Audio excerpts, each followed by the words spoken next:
She is from Porterville College, and she's gonna talk to us about her story and just tell us a bit more about herself. So I introduce you, Dr. Wagstaff.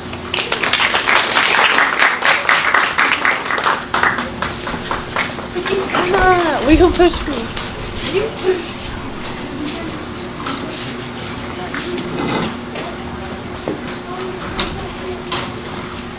Wow. You guys are amazing, and it is such an honor to be here. I bow to you. So, I saw your proclamation thing up there, and getting the city council to do that, and being really the force that ultimately made it happen.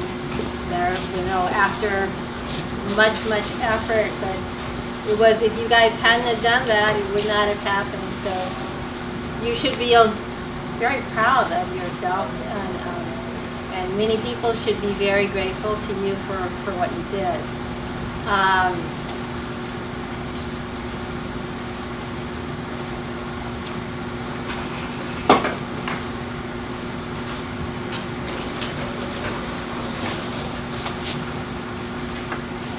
I was asked to talk about my story. The problem with that is that I'm 65 years old. So I have a really long story, including a really long story as a lesbian.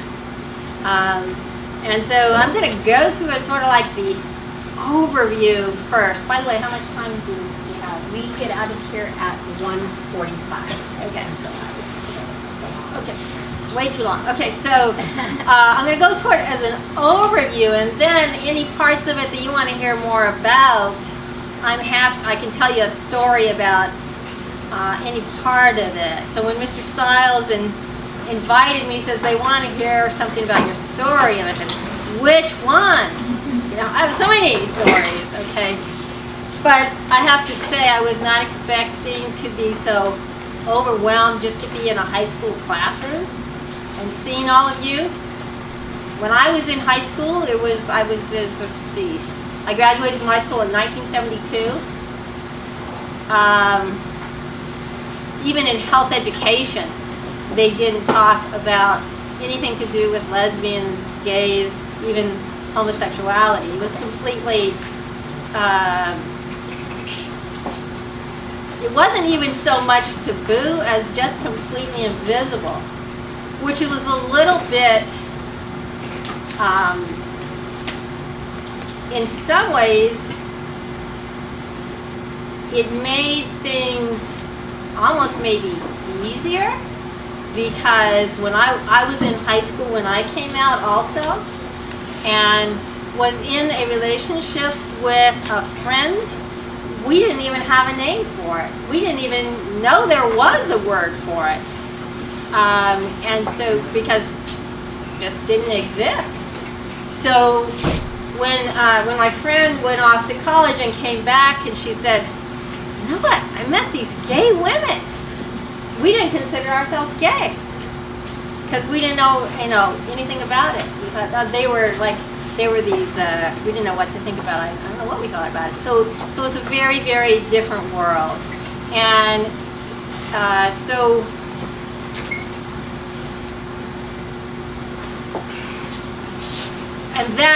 this is one of the things I wanted to make sure that I say, because there was obviously a lot of difficulties in that kind of coming out story, where there are no models, there are no books, there are no movies, no one ever talks about it, nobody ever knows anything about it. It's just like this big silence. And there are some real difficulties that go along with that kind of coming out. But I think for later generations of LGBTQ, there is almost the opposite problem. There is so much attention, and so that there is no place to hide. And everybody has an opinion. And there's right ways and wrong ways and things like that.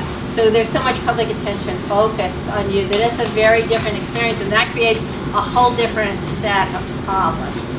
So I realize that your stories are very different from my story. So like I said, I have many stories because I'm 65 years old. But I went to high school in Palmdale, California. You might know that. That's just over the hills on the desert. And that's where, I was in a relationship without even having a name for it or even knowing what it was. I mean, to be honest, I thought sex meant, it had to be with a man, so I wouldn't even think of anything that I was doing as sexual. That just didn't exist. It was literally blotto. It didn't exist. You couldn't imagine it. The world was very different then, okay? So I was an athlete. So many of my friends who I played sports with, later on, we all found out that we were, not all of us, but a number of us, turned out to be LGBTQ, but at the time we didn't really know it. But I went to college in Chapel Hill, North Carolina.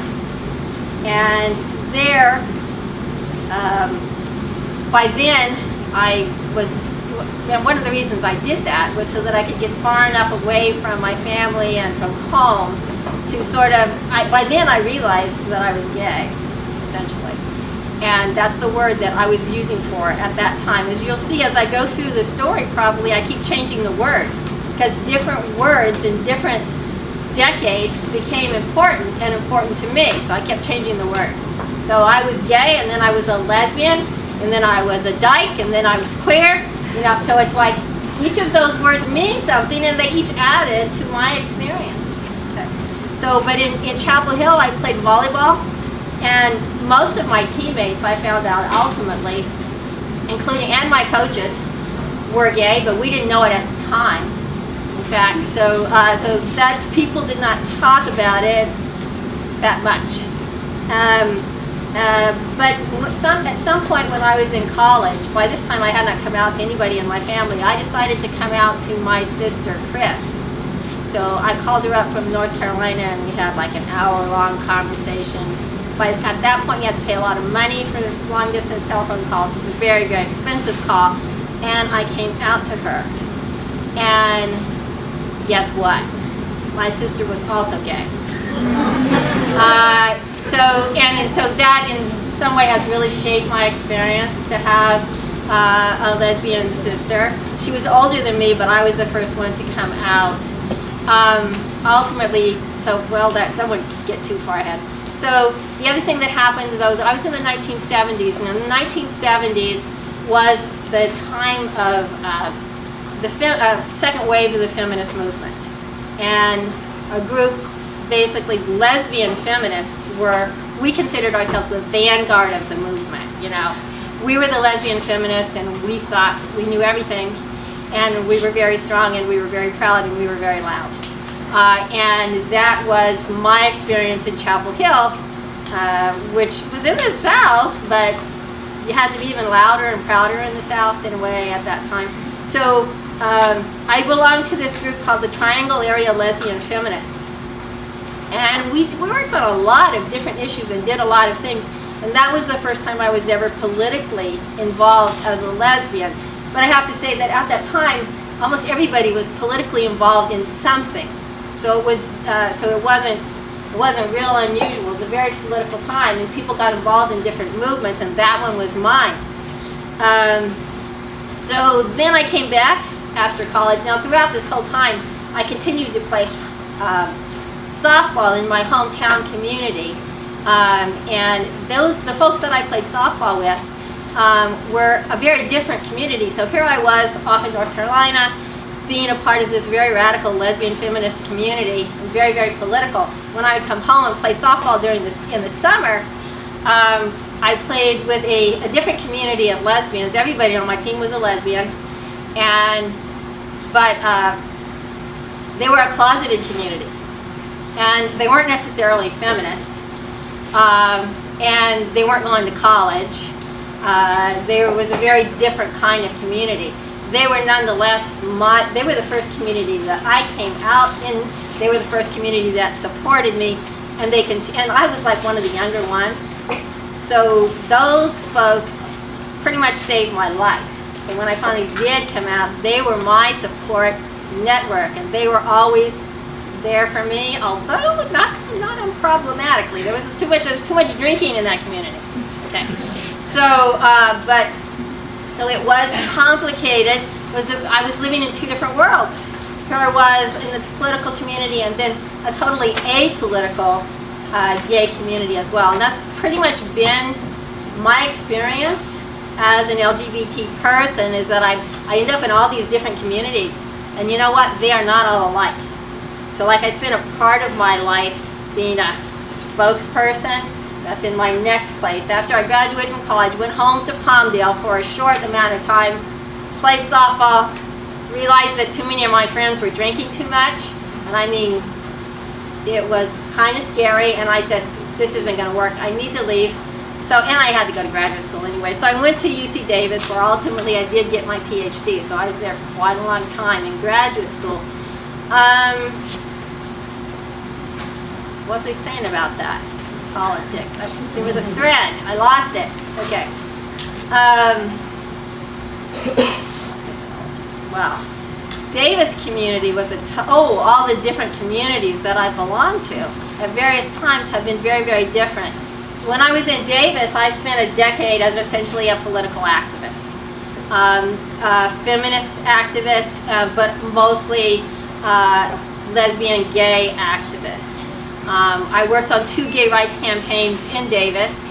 The first one through the Davis City Council, okay? So just like you guys were working with your Porterville City Council here, and I did that later too, but in Davis, and Davis is a pretty liberal place, but we had the same problems in Porterville like 20 years later. But the first time we tried to do a gay rights ordinance in Davis, it was shot down, and we were called communist and all kinds of things. So we got mad and put it on the ballot, and we lost like by 3-to-1 vote or something like that. But 5 years later, we came back and did it again, and we weren't as angry at all the other groups in town for betraying us, which they had. And they felt bad about having betrayed us the first time around, so they worked with us, and we actually won that time by a 3-to-1 vote. And that was pretty dramatic. If you're interested in politics, I can tell you some really political stories. But I also continued to play softball, so I had my softball friends, and by then, I'm an English major. I have a PhD in English. I teach English at Porterville College. I'm actually the division chair of English at Porterville College. And one of my areas was women's literature and then lesbian literature. So I ended up writing my dissertation on lesbian writing. So that was also my area of study and my research.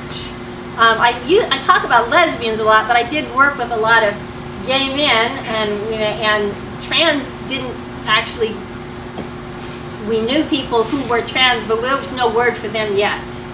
And a lot of the other distinctions that are made now didn't exist, okay? So, again, getting back to the spokesperson thing, there was a time in Davis where I was sort of like the spokesperson for the lesbian and gay group that was leading this thing. And I think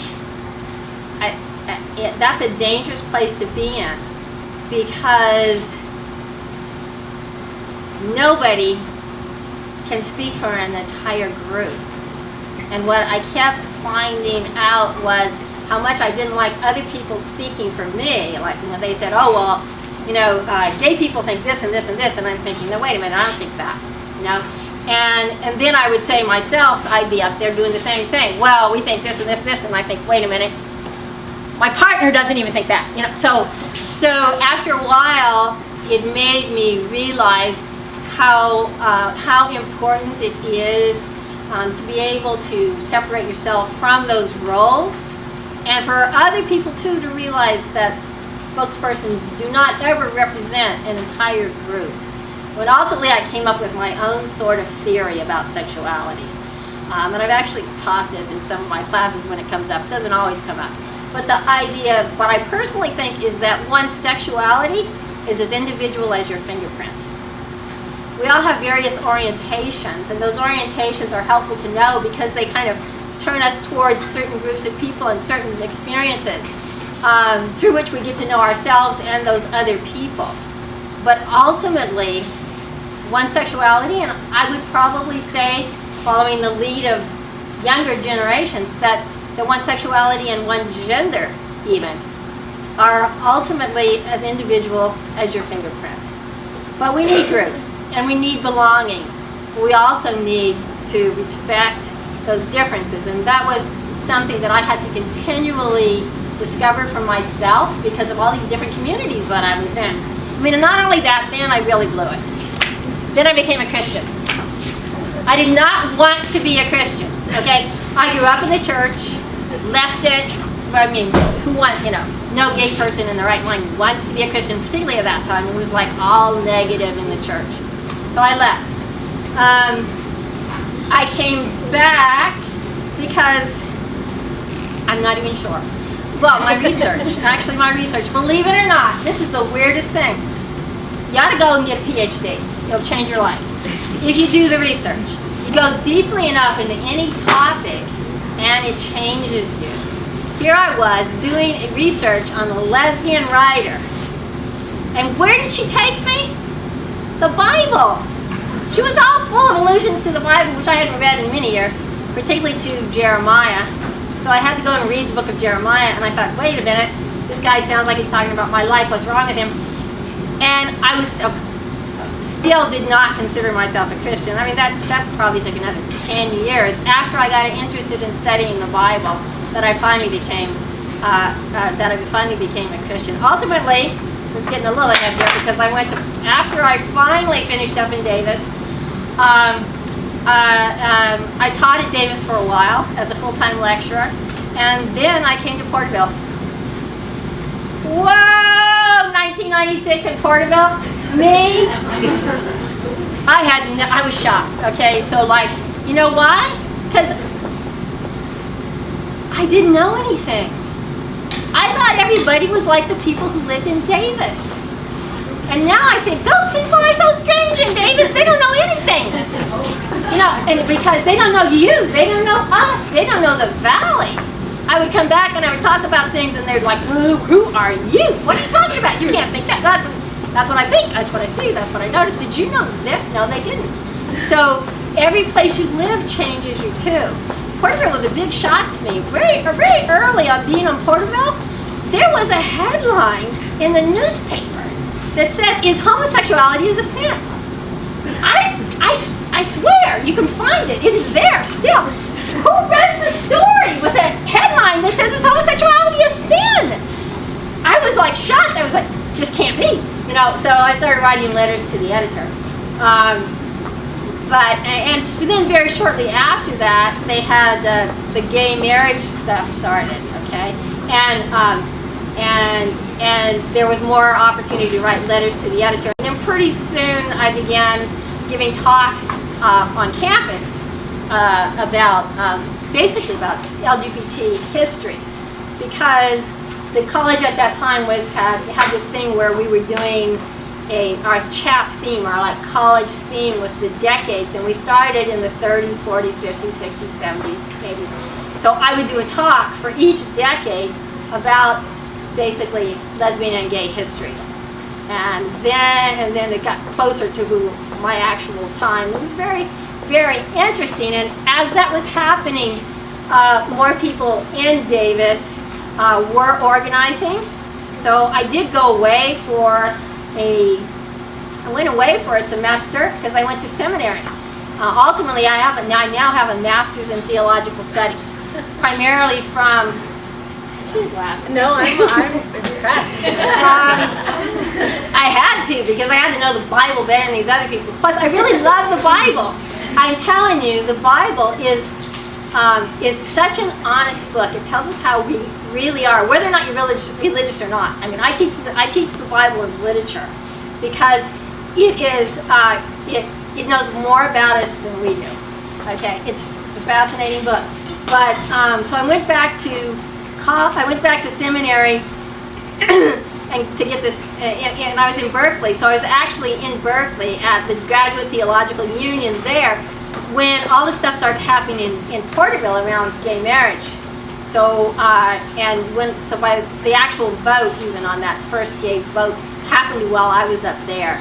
And that was when people in Porterville really got organized. And by the time I got back, there was an organized movement. And maybe you know some of those people. I know that John and Brock were a part of that group. They were one of the first couples to get married in Tulare County, as were one of my former students, although she wasn't my student yet. What's her name? I can see her. Anyway, she'll come to me. She was also one of the first couples, and she and her family and friends sort of organized a movement, and that's when they started approaching the city council to do various things. And of course, our city council was not very supportive at that time. They were like the only city council in the state that passed something against the proposition. It was very weird. And then over the years, in terms of being organized in Porterville, it comes and it goes. The same thing on campus. People come and they start an organization and they do things in the community, but then because usually it's students, they go away, and then the next group has to come. And then it continues like that. So it comes in a kind of series of waves. And so there's waves and there are tsunamis, you know. So there were people who were like going before that council repeatedly to ask for things or to object to things that they were doing that were anti-LGBT, you know. And then when we had the big controversy a couple of years ago after asking for the Pride, LGBT Pride Month and having it taken back and all of that kind of stuff. Do you guys know that story? Yeah.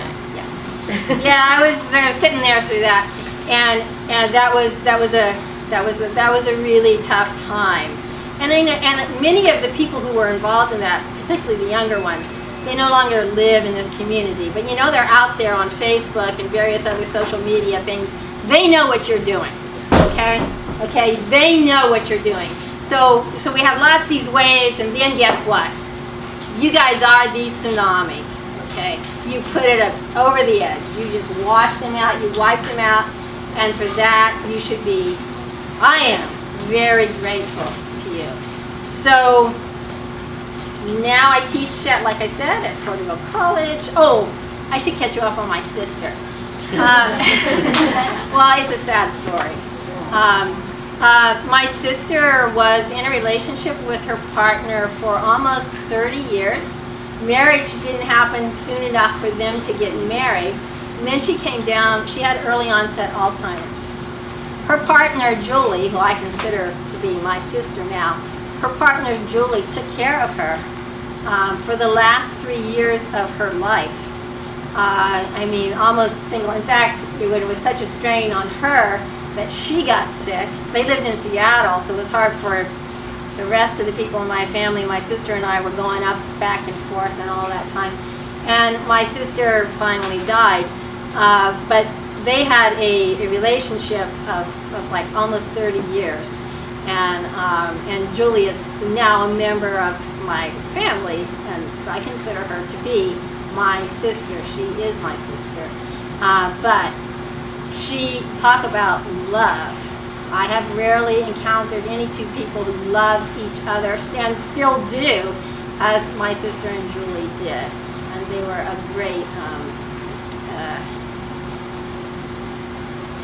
great reminder too of how different stories are. They were very private. They've never been involved in politics. I mean, they have strong political opinions, but they were never involved in politics like I was. They led different lives than I did. So they also helped me to remember that there's people to find their own paths. Okay, so that took longer than I thought. We're just about a minute out. Okay. Does anybody have any questions, thoughts? Anything you want to know more about? I'll take pictures. No, I was just going to say thank you for coming here because my wife and I specifically chose to take our English class with you, both before we even knew we were going to end up a partnership. We are now married, but you being outspoken and an advocate helped us become who we are now, who are comfortable in our own skin. So I just wanted to say thank you, which is why I was That phrase, comfortable in your own skin, I think that's sort of like the goal for all human beings. And nobody has it easy, but LGBTQ oftentimes have it more difficult, but it also means that we reflect on things sometimes earlier and deeper than other people. It leads to a great deal of wisdom, and you should remember that too. Can we take a picture of you? Sure, I would love that. Well, how about since everybody's back there, how about we just like kind of, like there and